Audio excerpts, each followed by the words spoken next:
Welcome back to the deep dive. Today we're getting into something that, well, pretty much everyone experiences, but nobody likes talking about. Jealousy. You know that feeling, right? That knot in your stomach, the fear you might lose someone important, and society is, let's be honest, pretty quick to slap a label on it. Our sources make it clear it's often seen as, undesirable, maybe even pathological, just plain bad. Which, of course, makes people feel instant shame. Exactly. And that shame is probably the first big hurdle we need to tackle today. We're approaching jealousy not as some kind of like moral failing. Think of it more as a complex kind of built-in human emotion. It's basically internal feedback, Right. It happens. Doesn't matter if you're monogamous, non-monogamous. or even just in close friendships. Yeah, it could Yeah. definitely show up there too. So our mission, really, for you listening, is pretty straightforward. We need to understand what this feeling is really trying to tell us. Figure out the difference between, just recognizing the feeling and then acting out in toxic ways. And most importantly, how do you actually talk about that fear constructively in a way that hopefully reinforces trust instead of, well, blowing it up? Okay, let's unpack that. First things first, we got to get the words right. Because jealousy and envy get mixed up all the time. Oh, constantly. They're really fundamentally different things. Jealousy, at its heart, is that uneasy feeling. It's rooted in the fear of loss, specifically losing something you value, like a relationship or your partner to someone else, a rival. You're trying to protect what you feel you have. Okay, so let's say my partner gets a big promotion and I wish I had that success. That's envy. That's envy. You want what they possess. But if they start spending like all their time with their cool new boss and I start worrying about us, that's jealousy. Exactly. Now you're worried about protecting the bond you already have. And, the sources suggest this protective instinct goes way back. There's a pretty solid theory that jealousy actually has an evolutionary basis, You mean? meaning it might have been designed, essentially, to help our ancestors protect their partnerships. Ward off infidelity, keep the relationship stable. A survival thing, maybe. Which makes the next point feel really counterintuitive, doesn't it? Because we usually treat jealousy like it's just bad, pure negativity. But the research you found suggests that when it's handled well, it can actually correlate with positive stuff in the relationship. Yeah, that was kind of the stunner. When the feeling is acknowledged, maybe expressed constructively, researchers have linked it with things like increased love for the partner. Seriously. Yeah, greater feelings of being in love even, and potentially more stability and longevity in the relationship. Wow. It suggests you care enough, Mhm. you know, care enough that when the bond feels threatened, you actually feel something about it. Okay, that leads into this other idea you mentioned, this kind of radical reframe, jealousy as motivation. hmm This comes up a lot, especially in discussions around ethical non-monogamy, for example, where jealousy is almost like expected to surface at some point. Right. So instead of seeing it purely as a danger signal about your partner, you can reframe it. Think of it as the motivation to compete. Compete. That sounds potentially messy. Well, think about healthy competition, like in sports. It pushes you to be better, right? Hmm. So this competitive drive, if you channel it in a healthy way, it can encourage you to be the best version of yourself.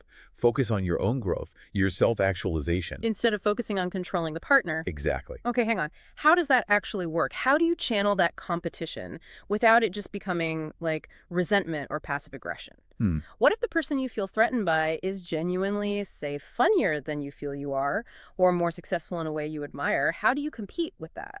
Ah, good question. It's not about competing head-to-head on their turf. That's the key. So if you feel jealous because your partner seems drawn to someone who's, I don't know, a brilliant artist, the healthy response isn't to suddenly take up painting badly. Right. It's to double down on your own strengths. What makes you great? If you're an amazing listener, maybe focus on being even more present. If you're passionate about your career, pour some energy there. You redirect that motivational energy inward.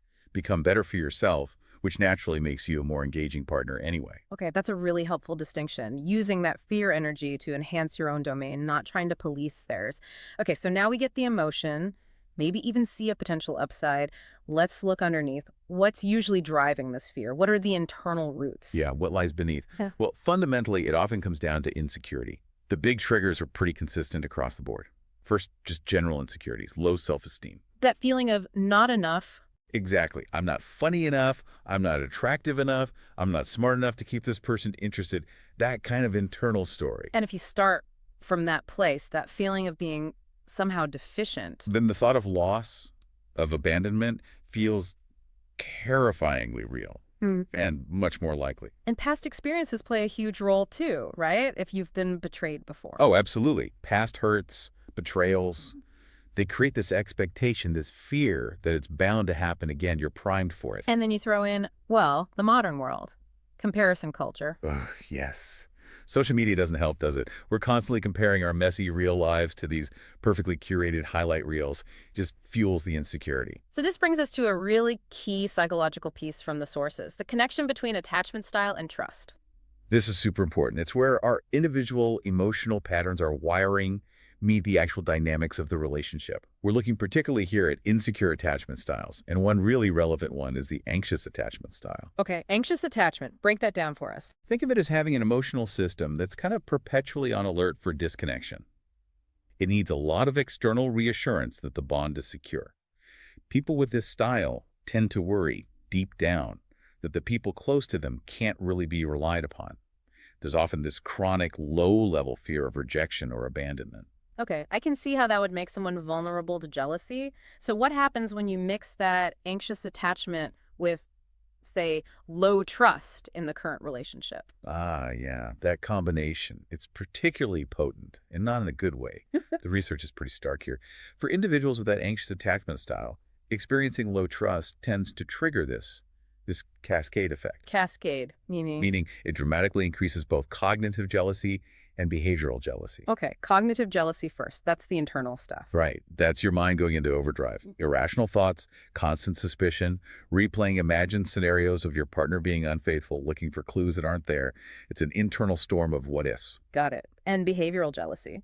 That's when the internal storm spills out into external actions.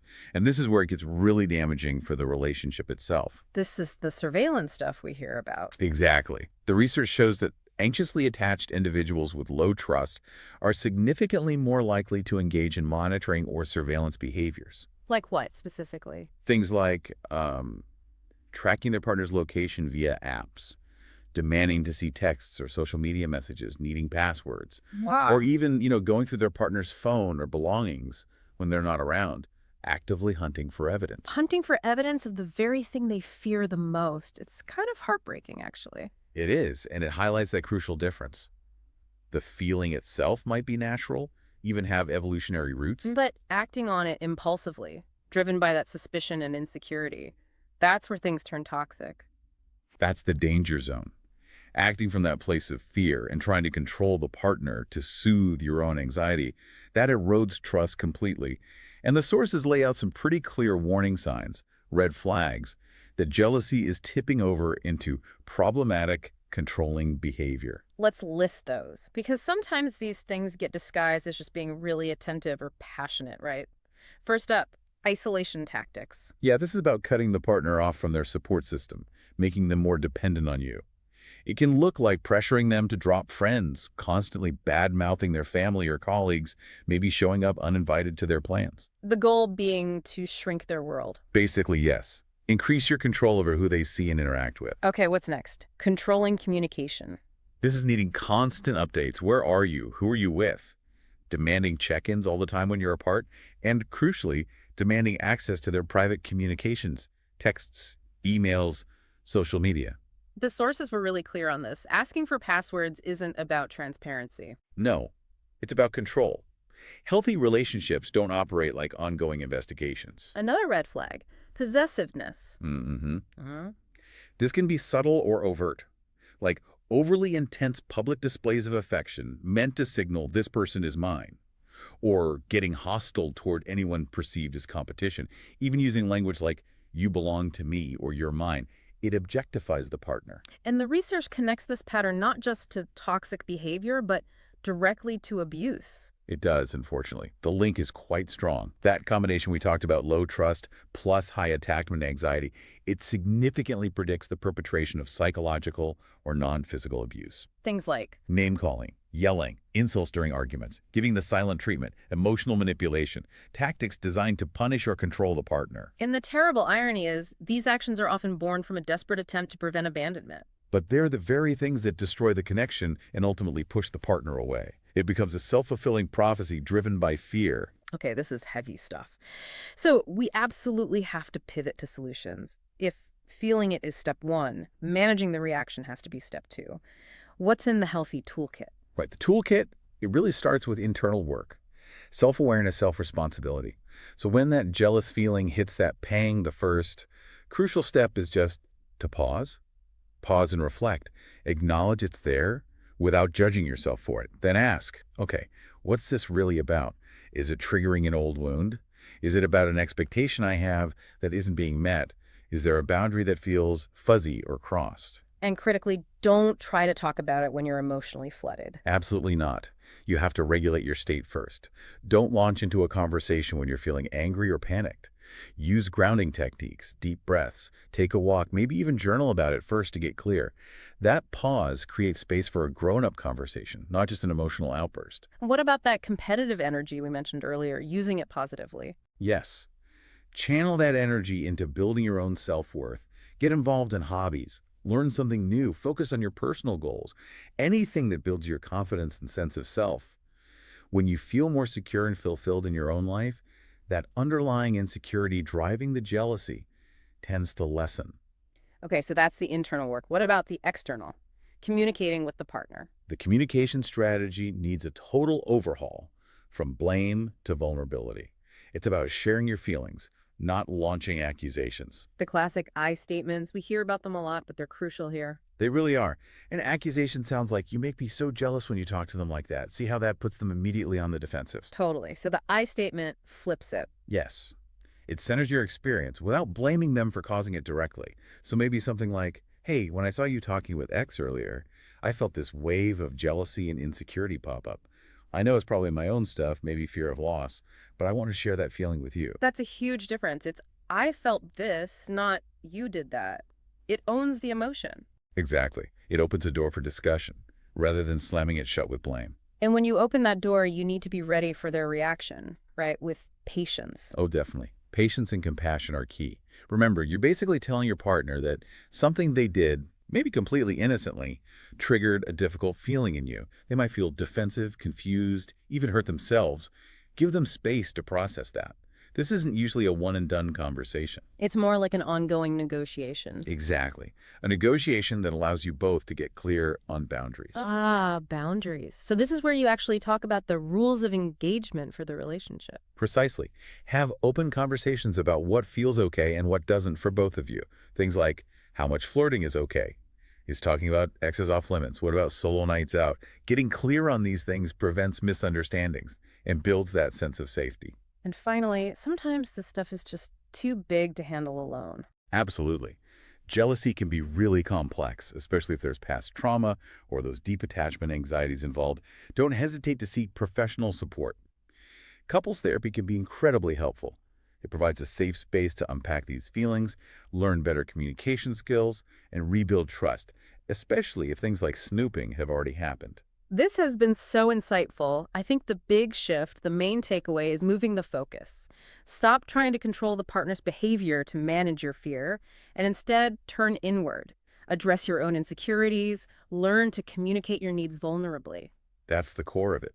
And remember that finding about anxious attachment and low trust, those actions people take to protect the relationship. The snooping, the controlling communication, the psychological jabs, those are often the biggest threat.